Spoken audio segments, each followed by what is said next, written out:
Guys, welcome to our sacred food strategy sessions and healing sessions. So my name is Natalie Pelto. I am your host of these sessions. I have multiple certifications as a nutritional therapist, detox specialist, and certified in nutrition for cancer prevention and longevity. Not to mention my background in 20 years in allopathic medicine, where I worked in diagnostics and CAT scan and X-ray, and still do. So let's dive into one of the conditions that is really affecting most of our population, like a lot, more than 50%, and that would be in the areas of reflux, gerd, indigestion, and stomach issues. We are not diving into ulcers today, just so you know, so if that is your issue, that will come eventually in one of these healing strategy sessions. But for today, we're going to focus very, very heavily on what is reflux, what not to do for it, what to do for it, and just a couple tips for nutritional advice. So reflux is the feeling of like a burning sensation where you feel like you have heat or acidity going back into your esophagus that can actually go all the way up to your throat. Now, I used to suffer from this condition, so I am very much so understanding of the discomfort of it for a long time. I was actually on Pantaloc for a very, very, very long time. Working in certain areas of the hospital has actually taught me that multiple people are on these medications for reflux.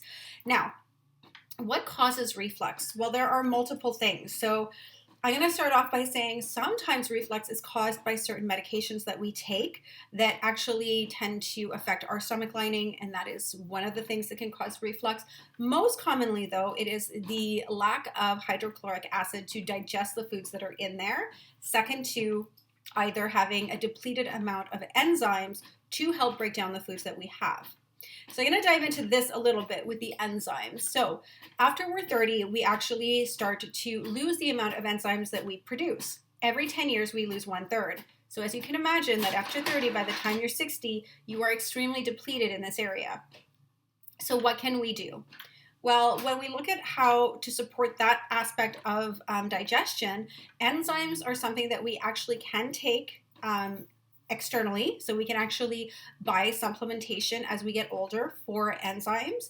Make sure that they are whole foods. doTERRA has a lovely one that our family takes, and what this does is it allows our food breakdown to be more efficient and less time. And think of it this way: the less time our food has time, it resides in our stomach, the less chance there is of reflux happening, because it is a systemic kind of like a system, right, that goes through, and it goes from the esophagus into the stomach, and then once it goes past the stomach, it goes into our small intestines, and eventually we'll have all of the wonderful nutrients extracted, and then all of the stuff that doesn't need to remain there, it goes into our large intestine and to be evacuated, in a nice way of saying it. So when we talk about enzymes, there's other things that can actually help us in this area as well. So one of the great things that many of the foods that we eat actually carry enzymes of their own to help us break them down. For example, fruits and vegetables actually have multiple enzymes. And one of the things that we do in Western culture is we cook so much of our vegetables. And unfortunately, anything that is cooked over 118 degrees, so not dehydrated, something in the oven or if you're frying it or boiling it, you've actually destroyed all the enzymes that food could have had to help you break it down. So that's also important to understand as well. So the way that we cook our foods is impactful. The way the enzymes and our age has huge impact on if we're going to have reflux or not. Now, hydrochloric acid is the acid production that actually allows the breakdown of food to happen. And our stomach acid is actually so powerful. But now, saying that, there's often these things that we put into our stomach that are super difficult to break down. So now I'm going to dive into a little bit of education around combination foods. Combination foods that we do and ingest and put in our stomachs are actually very difficult to digest. Examples of this would be when you eat meat and potatoes. So both of those together in our stomachs, number one, are both hard to digest, okay? Even though one is a vegetable, it is a starchy vegetable that is very high on the glycemic index. Now, saying that, okay, so what can we do? Does it mean that we don't get to eat meats and vegetables? Well, in our modern society, we finally realize that actually back in the day, we were not really overly carnivorous. We were actually more omnivorous, but even more so, there was oftentimes in caveman days where we couldn't catch food all the time, right? And so we actually had a diet that was very high in nuts, fruits, and vegetables. This is normal. So plant-based eating is becoming a fad for a very good reason. Does it mean you can't eat meat? I'm not going to say no to that because it's very difficult for our current Western culture for much of people who are, I'd say, about 20 plus, maybe a little bit higher, even 30 plus, have a difficult time wrapping their minds around not eating meat. So I will leave you with this with the meat. It is harder to digest meat. It is a flesh, and it does take a lot more enzymes. Does it mean that we cannot eat it or that we will not be able to break it down? No, that's not the case. But when we mix certain foods, such as a flesh base with a starch base, oftentimes we are actually depleting those two enzymes that we would normally produce to break down. They actually cancel each other out when those two foods are in our stomach. So when we look at the combination of this, then that food has the ability to stay in our stomach for up to 8 hours. What does that mean? Well, it means that you have much more of a chance of having reflux from a food that is hanging around. When we talk about detox, people have misconceptions about the detox process, and detoxing is a word that I'm very grateful my children don't have a better understanding of, is that it's important to make our systems efficient at just getting rid of what we're putting into it. And we want to just be using and utilizing these substances to the best of their abilities. So we want to be putting nutritious things there. So now moving forward, we've kind of touched on the combination of foods, and there's many, okay? So there's a lot of things we should not mix.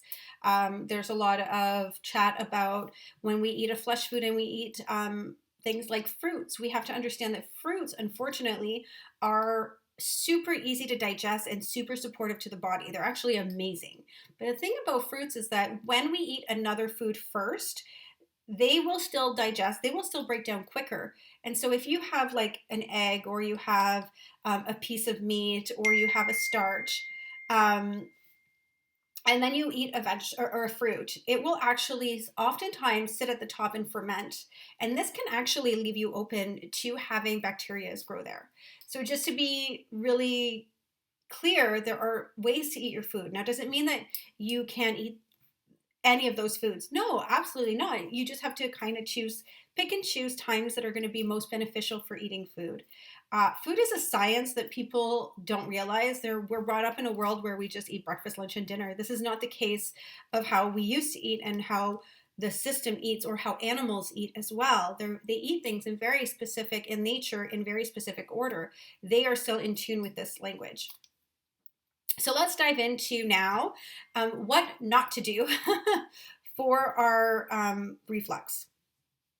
Antacids are really hard on the stomach because they neutralize stomach acid, which means what? So that yes, they give us a relief of pain, but are they helping us to digest our food faster? No, the opposite is happening. And so the more we neutralize that stomach acid, the less our body is able to produce that extra acid. So people who are on stomach antacids from a very young age, they shouldn't be. Antacids can be used sporadically for an elderly population of like over 75 to 85, and even that's pretty young. But like those are the times where you would be needing that little bit of extra relief and pain support. For people who are using and eating Tums like crazy when they're pregnant, and for me, it left me with a big fat kidney stone and surgery. Be aware that when we eat those things, they actually have a detrimental effect to our stomach acid, which is not what we want. We want our stomach acid to be able. So what can we do? Here's a couple tips that I know that have worked for me. Is taking a shot of, or lemon water has been extremely beneficial. Because lemon water, even though it seems detrimental because it's acidic, also helps to break down things in the stomach because of its acidic content. It often will help you digest your food faster. Same with things like apple cider vinegar. I have often recommended to visitors who have come to my home and who possibly have had too much to drink, or X, Y, and Z, have eaten something that maybe didn't melt very well in the stomach, and have often offered out a small shot of apple cider vinegar with huge success. Now, let's dive into, we've talked about what not to do, and then we're going to talk about we've talked about what to do. We're going to talk about Very quickly, the nutritional advice that normally we would give to clients or that I would give to a client is follow a healthy and nutritious diet. It is so important to do so. Now, a healthy and nutritious diet means that you're eating foods that can exit the stomach quickly. So, balance your diet with acidic and alkaline foods so they can each have their turn to break each other down. Avoid stomach irritants like alcohol, coffee, chili, spices, and concentrated proteins. So, it doesn't mean that you cannot have flavorful food and you can have spices if you'd like, but probably I would not save my, if you're a lover of spicy food, I wouldn't be saving my spicy food for dinner. I would probably focus on eating it at lunch and making sure that I had a supportive, easy to digest meal at dinner, just so that when you're going to bed, which is when reflux is often felt, to avoid that. Okay, include plenty of raw fruits and vegetables, including smoothies, which are rich in digestive enzymes. So if you want to cheat the system a little bit, having smoothies is a really great way to flush and use high enzymes and to support yourself through your own digestive process. So digestive enzymes can also be purchased. Again, just be wary, make sure that it is a whole food, and that it will help to break down gluten, lactose, and meats.